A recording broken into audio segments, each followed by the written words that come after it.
أعوذ بالله من الشيطان الرجيم بسم الله الرحمن الرحيم ونصلي ونسلم على سيد المرسلين وإمام المتقين المبعوث رحمة للعالمين سيدنا محمد صلى الله عليه وعلى آله وصحبه أجمعين. أيها الإخوة المسلمون والأخوات المسلمات، أحييكم بتحية الإسلام. السلام عليكم ورحمة الله تعالى وبركاته. Louange à Allah, Seigneur des mondes. Que les bénédictions d'Allah soient sur notre prophète bien-aimé, sur sa famille, sur ses compagnons, et sur ceux qui les suivent jusqu'au jour du jugement dernier. Mes chers frères et sœurs, je vous salue par le salut de l'islam. Assalamu alaikum wa rahmatullahi ta'ala wa barakatuh. أيها الإخوة الكرام، نحمد الله سبحانه وتعالى أن سمح لنا بهذا اللقاء المجدد إن شاء الله، ثم نحمده سبحانه وتعالى أن يسر لنا الأعمال في هذه الأيام المباركات، في هذه الأيام وفي هذه النفحات وفي هذا الشهر المبارك الفضيل. ونعلم جميعا أن لهذا الصيام ولهذا الشهر آلية عظيمة في تجديد الهمم إلى الأعمال الصالح، للعمل الصالح، فتجد الإنسان يجد من نفسه جدة في العمل، في قراءة القرآن، في المحافظة على الصلوات، في ذكر الله سبحانه وتعالى، في الإنفاق في سبيل الله، في جميع أعمال الخير. ولا شك أن ذلك مرتبط بهذا الصيام الذي يؤدب النفس، ومرتبط بتصفيد الشياطين وكفها عن أذى الإنسان، ومرتبط بهذا الشهر الفضيل وبكرم الله سبحانه وتعالى وفضله علينا فيه. Mes chers frères, nous remercions Allah subhanahu wa ta'ala pour ces moments sublimes de ce mois sacré du Ramadan, où le musulman trouve en lui une force qui le pousse à faire du bien, à s'éloigner du mal, à multiplier les bonnes œuvres, les prières à l'heure, la lecture du Saint-Coran, les invocations et les évocations, la dépense dans le sentier d'Allah subhanahu wa ta'ala, toutes sortes d'œuvres de bien qui le rapprochent plus de son Seigneur. Et cela certainement lié à ce jeûne qui fait que l'âme elle se rapproche plus de son Seigneur. Et elle laisse tout ce qui est matériel. C'est lié aussi au que les démons sont enchaînés.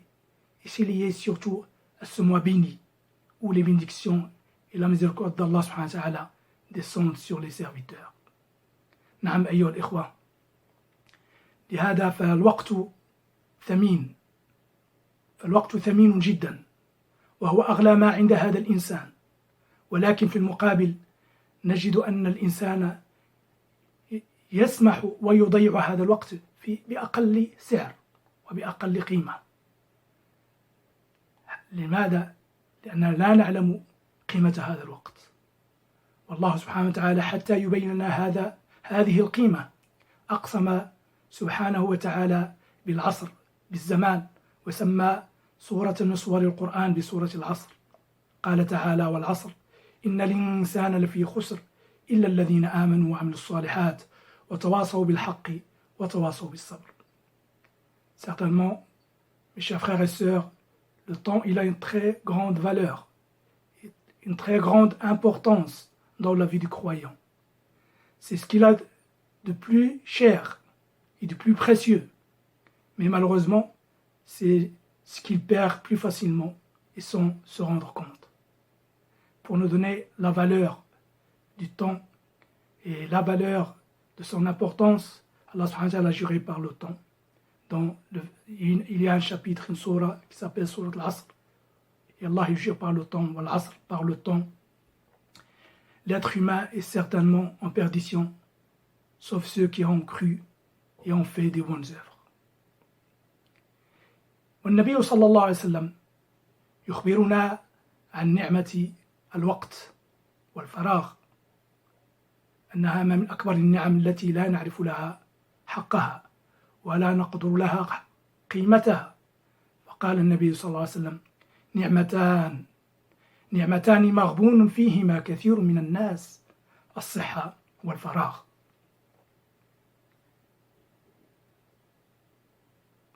Certes, mes chers frères, Allah subhanahu wa ta'ala pour nous donner la valeur de ce temps, il a juré par le temps, et le prophète sallallahu alayhi wa sallam a cité un verset, a cité un hadith où il nous dit que deux bienfaits d'Allah, deux faveurs d'Allah, où on ne donne pas beaucoup d'importance, on ne les apprécie pas à leur vraie valeur, la bonne santé et le temps libre. ويقول عبد الله بن مسعود رضي الله عنه: ما ندمت على شيء ندمي على يوم غربت علي شمسه قرب فيه أجلي ولم يزدد فيه عملي. Et Abdullah ibn Mas'ud radiallahu anhu a dit: je n'ai pas plus de regrets que pour une journée où le soleil se couche alors que ma vie, une journée de ma vie est partie et que j'ai aucune augmentation dans mes œuvres. Et الحسن البصري رضي الله الحسن البصري رحمة الله عليه يقول: يا ابن آدم إنما أنت أيام فإذا ذهب يومك ذهب بعضك. Et Hassan al-Basri, que la miséricorde d'Allah soit sur lui, a dit: ô fils d'Adam, t'es juste quelques jours, une succession de jours. Quand une journée s'en va, une partie de toi s'en va. نعم أيها الإخوة، هذه قيمة الوقت في غير رمضان. أما في رمضان فإنها قيمته تتضاعف أضعافا مضاعفة. لماذا؟ لأن الزمن فاضل، الأعمال مضاعفة، الأجور مرفوعة عند الله سبحانه وتعالى. فلذلك يجب أن نستغل هذا الوقت، وأن يكون لنا جدول عملي يومي نستغل فيه أوقاتنا أحسن استغلال. نعم أيها الإخوة، هذا أمر مهم جدا، لأن عدم تنظيم الوقت يضيع عليك فرصا كثيرة، فاحذر من هذا. لا بد من ترتيب الأوليات، لا بد من مقرر نتبعه باحترام حتى نستفيد من أيامنا في رمضان. Donc mes chers frères et sœurs, on doit avoir une organisation de notre temps. On doit bien faire la gestion de notre temps, faire les priorités, essayer d'avoir plus d'efficacité en programmant et en respectant notre programme de la journée. C'est comme cela on doit faire pour gagner plus dans notre temps et ne pas le perdre inutilement. Cette organisation, Inch'Allah, il faut la faire en évitant deux choses. La première chose, l'insouciance, qui nous fait perdre beaucoup de temps, fait oublier notre objectif sur Terre et dans notre journée. La deuxième, c'est taswif, cette idée de faire toujours plus tard. Je ferai plus tard, j'aurai le temps de le faire. Ça, il faut éviter cela. Taswif, c'est une chose de shaitan. Il essaie de t'empêcher de faire les bonnes œuvres en disant que tu vas le faire le lendemain. Et le lendemain, il va te dire de le faire le surlendemain. Et comme ça, tu n'auras jamais fait ce que tu as à faire. Donc, كذلك أيها الإخوة يجب أن نحذر هذين المرضين الخطيرين، وهما الغفلة التي تنسيك مقصدك في هذه الدنيا ومقصدك في هذا الشهر ومقصدك في يومك هذا، وكذلك التسويف الذي هو من عمل الشيطان، ينسيك ويسوف لك ويبين لك أنك تستطيع أن تعمل العمل غدا، وبعد غد يقول لك بعد غد، وهكذا لا تقوم بشيء. فالتسويف خطر عليك، يجب أن تأخذ الأمر بحزم وأن تجتهد حتى تقوم بالمقرر الذي قررته على نفسك. فالبرنامج اليومي أيها الإخوة يكون في رمضان ابتداء من ساعة قبل صلاة الفجر على الأقل، حتى يقوم الإنسان ويعد سحوره، وكذلك يخلو بربه سبحانه وتعالى ويناجيه في صلاة الليل ولو ركعتين خفيفتين في ظلمة الليل تنير لك قبرك يوم تلقى ربك سبحانه وتعالى. Donc on doit, mes chers frères, faire ce programme en le commençant par se lever 1 heure minimum avant la prière de Fajr, car c'est un moment propice à l'adoration d'Allah subhanahu wa ta'ala. On prépare notre repas du sahur, puis on essaie de faire des unités de prière à ce moment-là sacré, qui a plus de valeur. Fais 2 unités de prière dans l'obscurité de la nuit. Ces 2 unités illumineront ta tombe quand tu seras sous la terre, ou sous terre. Puis, nous devons aussi penser à être dans la progression de nos œuvres. Toujours progresser, avancer vers Allah subhanahu wa ta'ala, invoquer Allah subhanahu wa ta'ala. Aussi faire le sahur. لابد أيضا من أكل وجبة السحور التي هي وجبة مباركة. يقول فيها النبي صلى الله عليه وسلم: السحور أكلة مباركة فلا تدعوها ولو بجرعة ماء. Donc le prophète sallallahu alayhi wa sallam nous indique aussi à prendre le repas du sahur. C'est un repas très béni par Allah subhanahu wa ta'ala. C'est un repas de bénédiction. Il prophète ne délaissez pas le repas du sahur, car Allah subhanahu wa ta'ala a fait le baraka, il a fait la bénédiction dans ce repas, ne serait-ce qu'une gorgée d'eau. Ne serait-ce qu'une gorgée d'eau. Donc on doit faire ça. وكذلك يجلس الإنسان في ذكر الله سبحانه وتعالى يستغفر الله سبحانه وتعالى ويدعوه ويتقرب إليه في هذا الوقت المبارك، وقت السحر الذي فيه النزول الإلهي، حيث ينزل ربنا سبحانه وتعالى إلى السماء الدنيا نزولا يليق بجلاله سبحانه وتعالى، فيقول: هل من مستغفر فأستغفر له، هل من داع فأستجيب له. هذه فرصة مباركة يستغلها الإنسان، ويخبر الله سبحانه وتعالى عن عباده المحسنين أنهم كانوا قليلا من الليل ما يهجعون وبالأسحار هم يستغفرون. Donc aussi on doit profiter de ce moment sacré, le moment de la descente divine. Allah subhanahu wa ta'ala descend au dernier quart de la nuit. Il dit: celui qui veut absoudre ses péchés, Allah subhanahu wa ta'ala, celui qui demande Allah d'absoudre ses péchés, Allah subhanahu wa ta'ala absout ses péchés. Celui qui demande à Allah subhanahu wa ta'ala quelque chose, Allah subhanahu wa ta'ala exauce ses demandes. Et ce moment-là, les serviteurs pieux, les bienfaisants, sont à ce moment-là en train de faire l'istighfar, demander pardon à Allah subhanahu wa ta'ala. Allah dit ça dans le Saint-Coran: au dernier moment de la nuit, il demande pardon à Allah subhanahu wa ta'ala. وكذلك نصلي صلاة الفجر، رغيبة الفجر، ركعتي السنة قبل صلاة الصبح. يقول فيهما رسول الله صلى الله عليه وسلم: ركعتا الفجر خير من الدنيا وما فيها. Puis on fait les unités surrogatoires avant la prière de Subh, رغيبة الفجر. Le prophète dit: ces 2 unités, elles valent ce bas monde et tout ce qu'il contient. Puis on fait la prière en groupe, Salat Subh, en groupe. Celui qui fait cette prière en groupe, le prophète lui dit, il promet, celui qui fait la prière de Subh en groupe, il est sous la protection d'Allah subhanahu wa ta'ala. ثم نصلي صلاة الصبح أيها الإخوة في جماعة، لأن النبي صلى الله عليه وسلم يقول: من صلى الصبح في جماعة فهو في ذمة الله.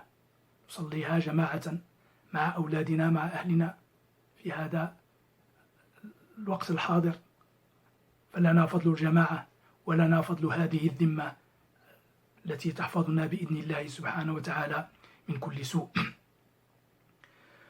ثم بعد صلاة الفجر يجلس المسلم في مكانه الذي صلى فيه، يذكر الله سبحانه وتعالى ويتقرب إليه ويناجيه ويخلو به ويأنس به سبحانه وتعالى. ألفنا الأنس بالخلق ونسينا الأنس بالله سبحانه وتعالى والتقرب إليه ودعاءه سبحانه وتعالى ومناجاته سبحانه وتعالى. نجلس هذه الجلسة المباركة حتى تطلع الشمس، فنصلي ركعتي الإشراق، وبعض العلماء سماها ركعتي الضحى. فهذا ذكر فيه النبي صلى الله عليه وسلم فضلا عظيما، فقال صلى الله عليه وسلم: من صلى صلاة الغداة في جماعة ثم جلس يذكر الله سبحانه وتعالى حتى تطلع الشمس ثم صلى ركعتين كان له أجر حجة وعمرة. ثم قال صلى الله عليه وسلم: تامة تامة تامة.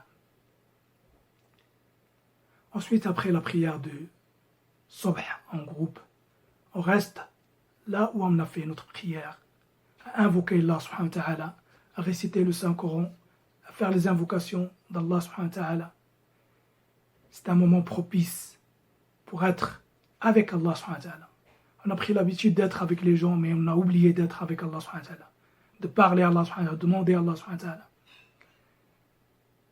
C'est un moment très mérite. Il y a beaucoup de mérite dans ce moment-là. Le prophète dit: celui qui fait la prière du matin, la prière de Subh, en groupe, puis reste dans son lieu où il a fait cette prière, Allah subhanahu wa ta'ala lui donne une récompense, mais il doit rester jusqu'au lever du soleil, puis attendre pour faire 2 unités de prière. Allah subhanahu wa ta'ala lui donne la récompense d'un hajj, un pèlerinage, et d'une umrah. Et puis le prophète a dit: Tamma, complète. C'est-à-dire le hajj et le umrah sont complètes, comme si on avait fait réellement ces hajj et ces umrah. Donc ça, c'est un grand mérite. Il faut essayer de le faire chaque fois qu'on peut le faire pour gagner cet agrément d'Allah subhanahu wa ta'ala. Donc le mois du Ramadan, c'est le mois de l'invocation d'Allah subhanahu wa ta'ala. C'est le mois du Saint-Coran. On doit lire beaucoup de Coran. On doit apprendre le Saint-Coran. On doit s'habituer à lire le Saint-Coran et l'apprendre, le mémoriser chaque fois qu'on le peut. C'est notre chemin, c'est la parole de notre Seigneur. C'est le chemin qui mène vers Allah subhanahu wa ta'ala. Il faut donner plus d'importance, beaucoup d'importance à cela. أيها الإخوة، شهر رمضان هو شهر القرآن بامتياز.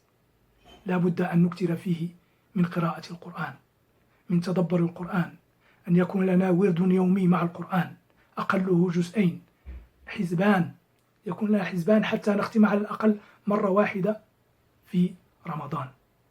وكذلك نحاول أن نقرأ التفاسير، أن نعلم ما يقول ربنا، أن نتدبر فيه، وكذلك نحاول أن نحفظ بعض الآيات، أن نحفظ بعض الصور، أن نتعاون على ذلك مع إخواننا ومع أحبتنا، أن يكون لنا اجتهاد عظيم في هذا الشهر في تعلم الدين، في الاجتهاد مع التفقه في ديننا، في الاجتهاد في مجالات الحياة الدنيا الأخرى.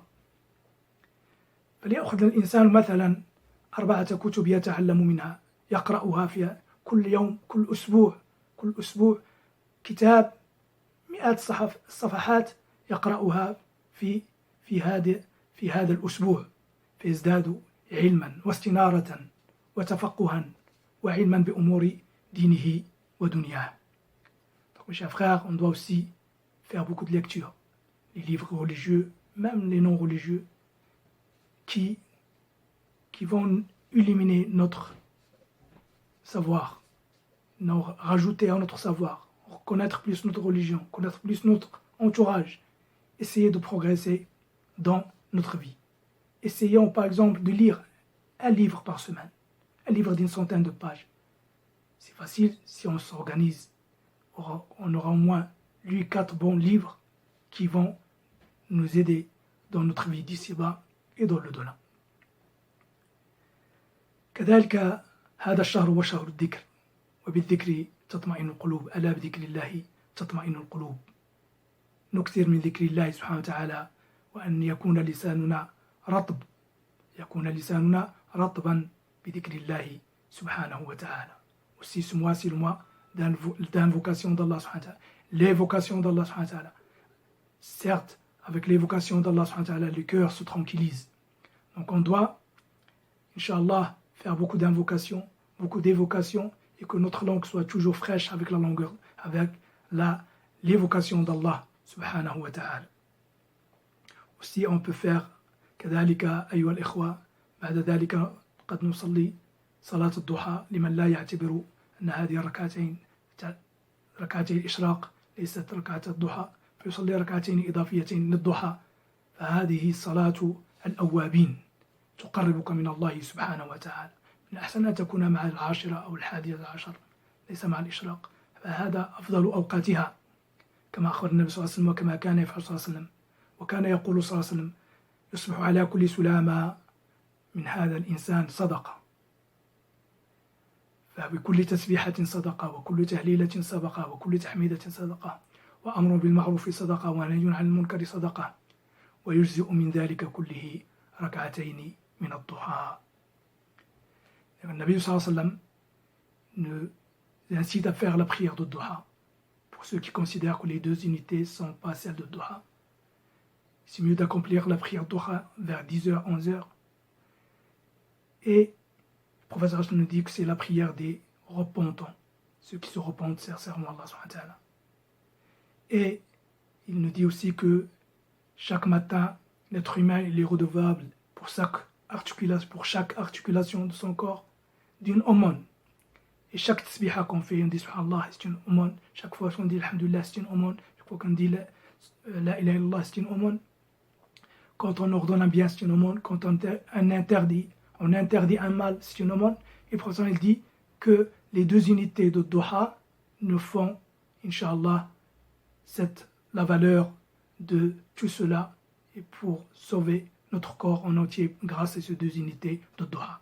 Puis la personne, Inch'Allah, elle essaie, si elle travaille, d'aller travailler, si elle étudie, d'aller étudier.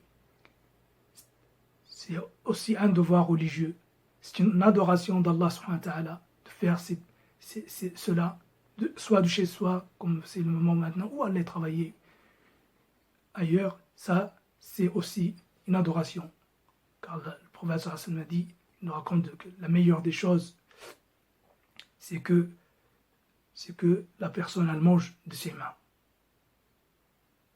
De ses mains, il va manger, c'est-à-dire manger licite, halal, grâce à l'effort qu'il fournit lui-même. Et pour l'étudiant, le prophète dit celui qui étudie, les enfants qui étudient, les jeunes hommes qui étudient, il dit celui qui emprunte un chemin vers la science, à la recherche d'une science, Allah subhanahu wa ta'ala lui facilite un chemin vers le paradis. إذن ويذهب من يعمل إلى عمله ومن يدرس إلى دراسته ومن يعمل في بيته يعمل في بيته ومن يدرس في بيته يدرس في بيته ونعلم أن هذه أيضا من العبادة من التقرب إلى الله سبحانه وتعالى فهذه عبادة عظيمة كذلك فالنبي صلى الله عليه وسلم يقول ما أكل أحد طعاما خيرا من عمل يده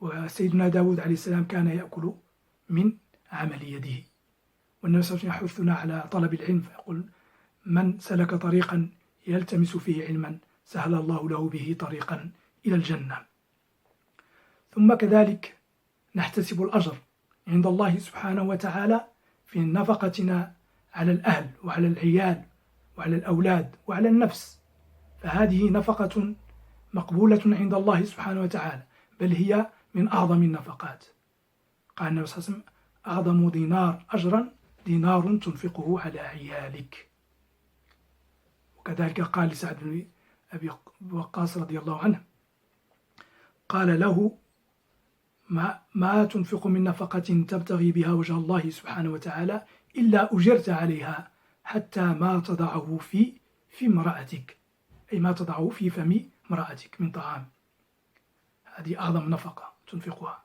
فلننفق على أهلنا وأولادنا مما آتانا الله سبحانه وتعالى من غير إسراف ولا تقتير من غير إسراف ولا تقتير نكون وسطا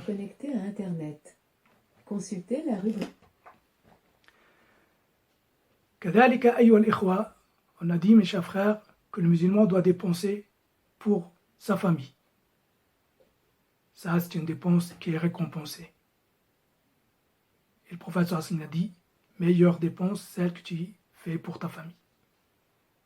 Même ce que tu donnes, tu mets dans la bouche de ta femme, de ton épouse. Donc cette dépense, elle est récompensée et c'est un acte d'adoration d'Allah subhanahu wa ta'ala.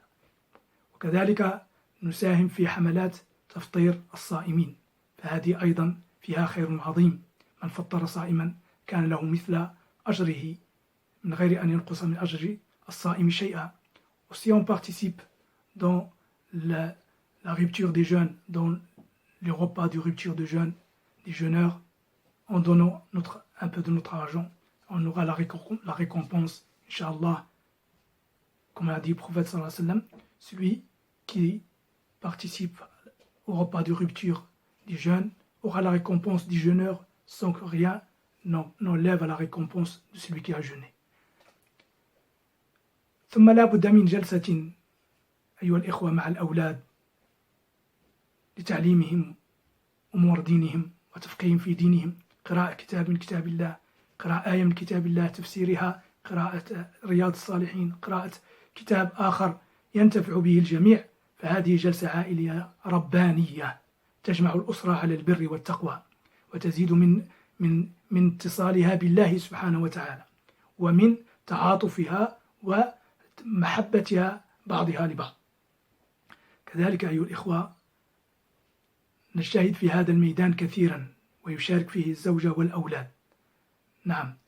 Donc Inch'Allah aussi il y a ces assises familiales d'apprentissage et d'enseignement de la religion.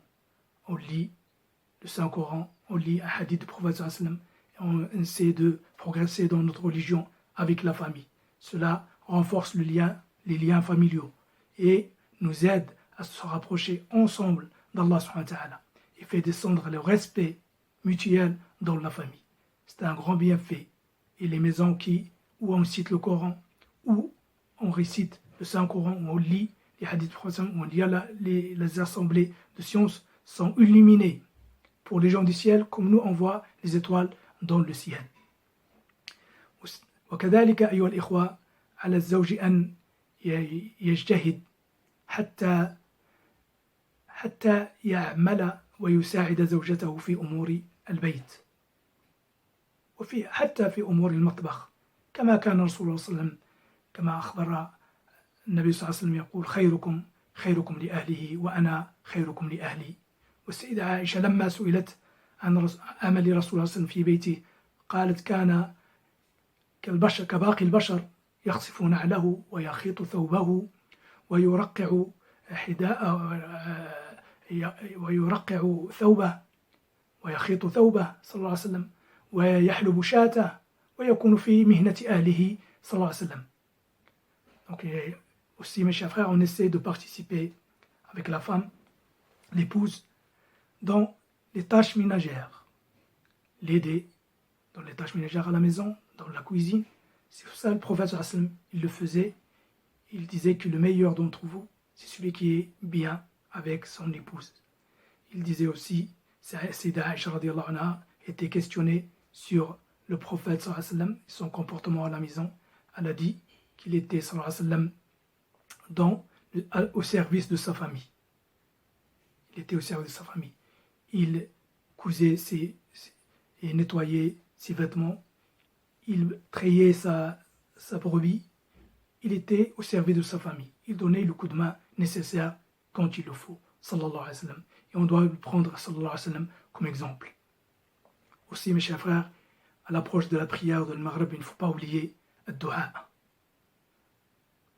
Il ne faut pas oublier le dua. كذلك أيها الإخوة عند اقتراب وقت المغرب وغروب الشمس لا ننسى الدعاء. هذه العبادة العظيمة كما قلنا الدعاء هو مخ العبادة.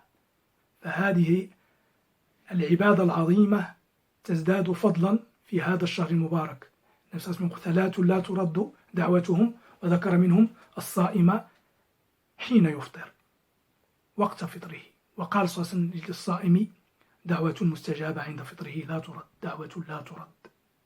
Donc là, on n'oublie pas l'invocation d'Allah au moment de la rupture du jeûne, car c'est un moment propice à Allah exauce nos prières pendant ce moment. Nos prières exauce nos demandes pendant ce moment. Le prophète sallallahu alayhi wa sallam dit, à la rupture du jeûne, le jeûneur a une demande exaucée. Donc il faut en profiter pour demander à Allah subhanahu wa ta'ala tout ce qu'on veut pour nous-mêmes, pour notre famille et pour la communauté. Puis on mange le repas de rupture de jeûne avec la famille, avec quelques dates, une gorgée d'eau, comme il faisait le prophète sallallahu alayhi wa sallam, et on fait la prière de Maghrib en groupe. Puis on va manger le repas de rupture réellement. Donc كذلك أيها الإخوة نفطر كما كان يفطر الرسول صلى الله عليه وسلم على رطيبات أو على تمر أو على جرعة من ماء ثم نصلي صلاة المغرب جماعة ثم نذهب للإفطار بعد ذلك ثم نجلس للإفطار مع ذلك مع الأسرة جميعا بإذن الله سبحانه وتعالى من غير إسراف وهذا المرض الشائع هو الإسراف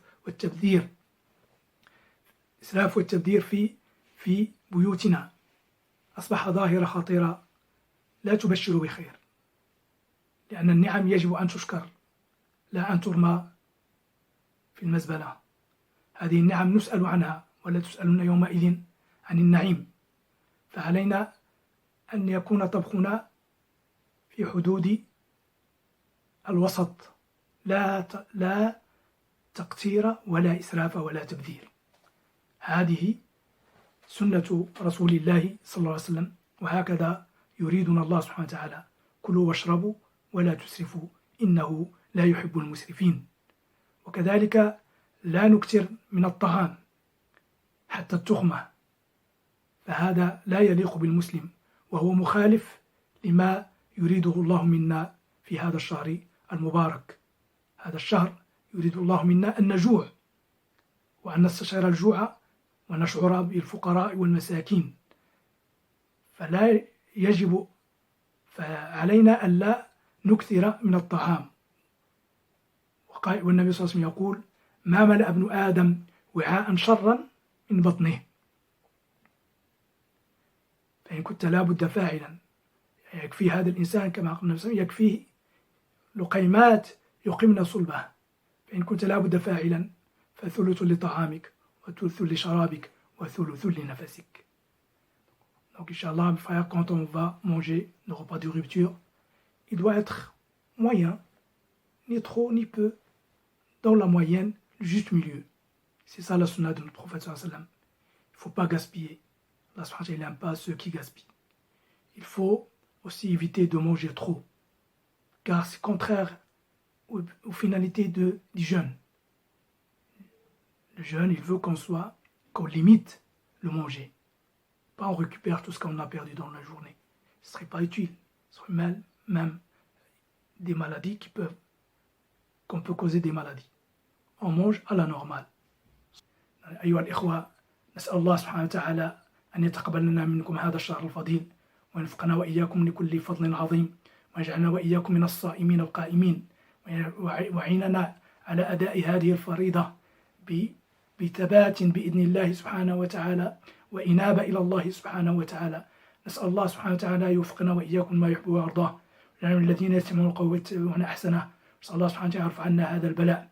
نسأل الله سبحانه ونعوذ به من شر هذا البلاء ومن كل سوء ومن كل مكروه وأن يحفظنا وإياكم وجميع المسلمين ويرفع الوباء عن البشرية أجمعين. سبحان ربك رب العزة عما يصفون وسلام على المرسلين والحمد لله رب العالمين. السلام عليكم ورحمة الله تعالى وبركاته.